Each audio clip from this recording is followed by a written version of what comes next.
I've got a pretty interesting question for you. I want to present you with a bit of a conundrum, and I want you to try and explain why. If you can't, no worries, I'll explain it to you all in good detail in this video, but I want you to try your best. Explain to me why this is the case. Here's how it goes.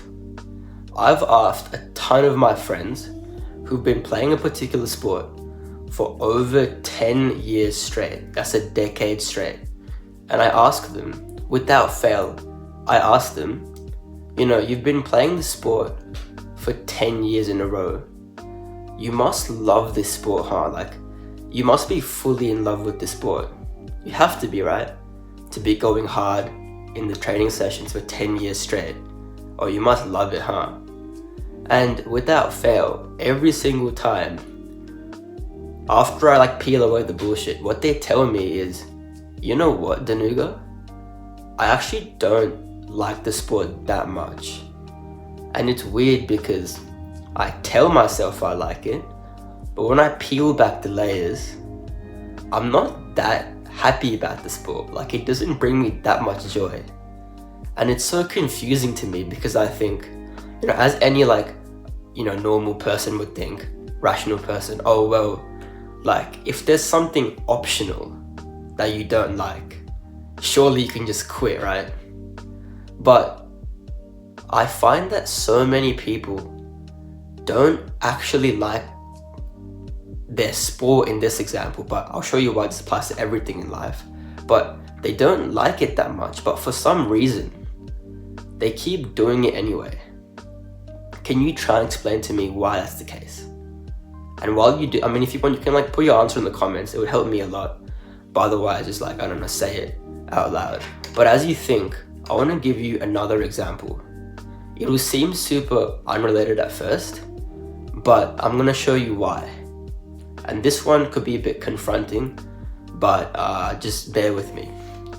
A lot of girls, not just girls, because this can happen to men too, but often, or I looked at it as a study which had girls as the subjects or whatever, but a lot of girls in abusive relationships will often say I can tell that this situation for me is actually not good and it's putting me in a precarious, even dangerous situation, and I know it's not good for me.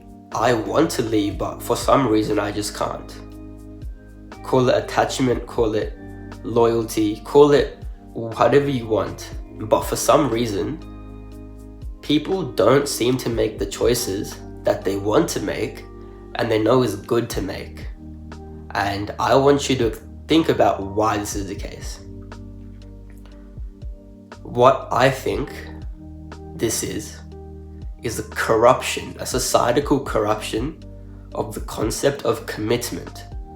And this is why I personally think, especially as young people, especially as young guys who are trying new things, commitment is actually poisonous to our growth. Here's why. So before I talk too much about the details and shit, I'm going to tell you my story and how I learned this for myself. So you can see this cap I'm wearing, right? I'm going to show you this cap. It's a pretty cool cap. My hair's crazy right now. But that right there is a first 11 cap. And this is for grade cricket. So grade cricket is the highest level of cricket that you can play. That's not professional. And as you can see, this is first grade. So first grade cricket means the top, the highest echelon of non-pro cricket you can play in the Canberra area. And I played with grown men in this tournament. I played when I was 15, right? 15. So that was the culmination of my cricket career. And I look back at the times that I played, because if anyone knew me at maybe 14, 15, I was a cricket freak. I was fully obsessed with it. In my free time, I would watch replays and slow motion recordings of my favorite cricketers bowling and stuff, and I would study it, analyze it. It was my whole life at that point. And looking back, it's very interesting to me because even though I thought I liked it that much, my dad would always tell me on the way home from training that I seemed upset and kind of angry after every training session, and even more angry after every game. And it was weird, right? Because I loved cricket. I loved it. Well, I thought I loved it. But after sessions, people around me would tell that I'm kind of frustrated and kind of pissed off. And they ask me, why is that? And I'd say, I'm not pissed off. I love cricket. You know, it's my favorite thing in the world right now. But I was frustrated and angry. And the reason that was the case was because, and I couldn't understand this then, but I understand it now. I didn't actually like cricket. I liked being good at something. And I liked the idea of me having played for such a long time that it's almost like, oh wow, like I've been playing the sport since I was like a kid, and now I'm all grown up and I'm still playing it. That's so cool. I'm so committed to it. And that idea of someone who had an unbreakable spirit, just kept going, that was very attractive to me. And that, combined with the fact that it was something that I found comforting, because I've been doing it for so long, I was so comfortable in that environment, that was what gave me the joy of cricket, not the actual sport itself. And this is a prime example of what we call the sum cost fallacy. And the sum cost fallacy explains that we as people are really bad at evaluating if something is good for us or bad for us. And we're actually even worse at it, like figuring out and evaluating how much effort we've sunk into something, and if it were to let that go. Here's the whole point of sum cost fallacy. What the sum cost fallacy says is that for most people, we struggle to stop doing something or to walk away from something purely because of the fact that we've been doing it for such a long time. And this is why people who've been playing the same sport for 10 years straight don't like it that much. Same reason why girls and guys, I'm not trying to get cancelled, bro, but you know, people fail to leave like abusive situations because they've sunk so much time into it. That, in fact, I saw a quote from like some person they interviewed, and the quote was, "It's not that good right now, but our like anniversary is coming up. I want to wait until then." And you know, from like a external point of view, like what the fuck? Like, you know it's a bad situation and you're continuing to stay for a made up number. That makes no sense, right? That's like a heroin addict saying, yeah, I mean, heroin's bad. I know it's bad, but I shouldn't quit because I've been doing it for so long. I may as well just take more heroin. And obviously you can say, what the fuck, bro? Like, don't take heroin, bro. But can you see why in this situation it's so blinding and so hard for us to walk away from something if we've sunk so much time and effort, energy and emotion into it? And obviously it's easy to like look externally at these extreme examples of like this situation in play, this sum cost fallacy in play. Me with the cricket, somebody with the abusive relationship, even somebody else with the job they hate, or the university course that they hate, or school that they could drop out of and like go tradies, like become a tradie, which actually like isn't a bad idea if you're like bad at school. But you know, like you think, oh, like I've just put in so much time into this, like I may as well keep going. But this is so dangerous, and I'm gonna tell you exactly why it's dangerous and how to overcome it based on these dangers. So here's why it's hard. For a lot of us, the reason it's hard to walk away from something like this is it's tied to our self-image. For 14-year-old me, being a cricketer was an integral part of my self-image. I always looked at myself as a cricketer, as someone who played cricket and someone who was very good at cricket. As by the hat you can see, even by, look at this ball here, 5'4", that's, oh, it's like a mirror image, but like that's amazing for a cricketer, a bowler. So I was really good at it. It was part of my self-image. It's also part of my purpose. The reason I kind of woke up in the morning, especially on weekends, was like, I get to grind on cricket and I get to do something that I get to see progress in, because we as people, humans are actually driven by progress so inherently. It's the reason why like video games are so addictive, because in like a video game, you get to make progress. And that's the whole point of a game. It's like rising up the ranks, like tier rank 1 to rank 2, like in I think Fortnite, you can like rise the ranks and stuff. And it's like, you know, that's very like, that's actually like the integral part of addiction, and like just being fulfilled, I guess, is having a purpose and seeing progress. So for people like us cricketers, or like, you know, sports people, we're like, holy shit, like if you put in the work in the training sessions, then we see results in the games, and that is our purpose in life. Basically, that gives us purpose, and that's why it's so hard to walk away from that. So it's your self-image, your sense of purpose, and also it's just the comfort aspect of the fact that you've been doing it for so long that doing something else requires you to like make that new switch of like, oh, I have to go into this uncomfortable transition period where I don't know what I'm gonna do, but I can't do what I've always been doing. It's actually hard. It's actually really hard. That's why, you know, you can look at like, again with the example of like the girl that has or the person that has an abusive situation. You're like, well, if you leave, you're gonna stop getting beaten up. Holy shit, I shouldn't say that. But the point is like, you know, but it's so uncomfortable that like just leaving that whole environment is actually really uncomfortable, because like the definition of comfort in itself is just being satisfied with what you have and knowing that it's consistent. And switching something or leaving something is a definition of inconsistent, right? And also one more super important thing. Here's why I hate this idea of commitment in the real world, but people think commitment is this super good and noble thing. Like, oh bro, you're so committed to your what's it called, like sport, like you've been doing it for 5 to 10 years. That's crazy. Like, people reward commitment so much and value commitment so much when commitment only helps the thing that you're committing to, but not actually you, right? So here's my advice for young guys out there.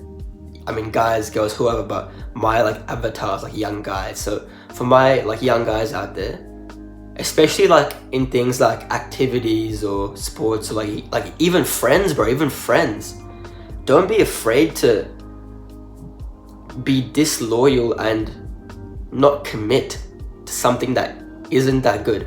Now, I'm not saying go and cheat on your girl or like fucking, you know, that's haram shit, right? I'm not saying do that. But what I'm saying is I want you to really think about, you know, like I wouldn't tell guys, you've been hitting the gym for a long time, quit the gym. Cause you know, like if it ain't broke, don't fix it. But for a lot of things, it's broke. And guys and people don't realize that it's broke as fuck. But because it's so hard to leave it, you're like, oh, I may as well stay. I hope it gets better, right? But you know it's not gonna get better. You know you're not gonna find it any more fun. It's not gonna get any better at all. And you staying longer only makes it worse. And you know this. But you're not gonna do anything about it. Until I came along and I told you the truth of the matter. So I hope that you can step away from these bad things. But I'm gonna show you how, because it's hard to beat these things. I'm gonna show you exactly how. So the first thing about why it's hard is because, you know, the whole world values commitment so much, but actually commitment's a pretty bad thing for you in certain situations. I say in certain situations you have to know that people are not going to always appreciate your view on things. If you think that you want to quit playing sport, your teammates are not going to like that. For me, when I quit playing cricket, all of my cricket friends, cricket coaches were all telling me that's such a dumb idea. You're so good at cricket, just keep playing, bro. Like, you're amazing at the thing, just keep fucking playing. But I don't want to flipping play. I hate it. Like, not okay, I don't hate it, but like I don't like it that much. I didn't like it back then, right? But people around me told me like, oh, you know, like you're being bad, like you're being a bad human being by quitting. But actually, it's not a bad thing at all, right? So it's hard to overcome that societal pressure. But I'm telling you to leave that environment. So if there's like people around you who are telling you to do something that you don't want to do, don't be around them, and that will help. So number one, separate yourself from the people associated with that thing that you want to leave.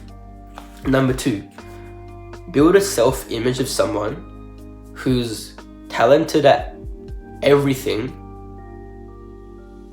but you put your talents to something that one appreciates your talents, but can also be productive, right? For me, I'm a talented guy. I'm a good athlete. I have a nice physique. I have a nice, I'm a pretty good looking guy. Like, I have good energy levels. Like, I'm a good athlete. I'm good at cricket. But I'm also just a good athlete. So I can then do other stuff that's actually more worthy of my talents. And also, I enjoy it more. And I can help the world better. And I can just have more fun, right? So don't tie your self-image into things that you do, but like the qualities of yourself that you can apply to things you do, right? That's another thing. And the last one, probably the hardest one to overcome, is the attachment. This is where this is more about like relationships and shit, but like how to like overcome attachment. And like I haven't got too much in that department of experience, but I've done like a lot of research, and what I found in overcoming attachments to things like your sport, or even like objects that like, not objects, but like, you know what I mean? Like, like you like something a lot, it's hard to like let go of that thing. Like addiction's a good one. Addiction's a great one. Here's how to quit addiction as well, yeah? Because addiction is attachment. Addiction is attachment. So how, in my experience, I've overcame addiction, it isn't by stopping the thing that I didn't like cold turkey, that I didn't want to do cold turkey. It wasn't doing that, but it was me telling myself, you know what? I'm gonna continue to do this bad thing. I don't give a fuck. I don't care. I'm gonna do it. I want to keep doing this thing. It's okay. I give myself permission to do it. No worries. But I'm gonna do something else on the side that I know eventually I can replace this bad activity, right? For me, something I had to quit was like in year 9, I was like a big gamer. Like I love playing games, right? But I knew like year 10, year 11, year 12, I can't do it anymore. So I let myself keep playing the games, no problems. But I started doing something else, right? I started going to the gym. And I kept playing the games while I was going to the gym. But I knew that I liked the games because the games gave me a sense of progress, that going to the gym gave me more progress. I'm going to obviously just keep going to the gym, right? So here's how you overcome the attachment, by replacing it. Now, I don't know if it's too ethical to say you should like replace people, but like if it works, it works. But yeah, overall, I would 100% say that commitment is way more dangerous than we think. And I want people to know that it's not everything it's cracked up to be, and you can do so much more with your talents if you learn to quit at the right moment. So quit while you're up, and even if you're not up, just quit anyway if it's bad for you. Fuck the sunk cost fallacy. We're not going to be victims anymore. We're going to move away from that and make solid progress. So if you found this video interesting, I make videos where I help guys like me, young guys, girls even, but I guess I make content for mostly young guys trying to like become better, more attractive, more confident, more physically attractive, but also strong mentally. And I help people to get to the next level. So like enough yap. If you like this video, go watch more, subscribe, send this to a friend whose girlfriend beats him up. And yeah, I'll see you later, G.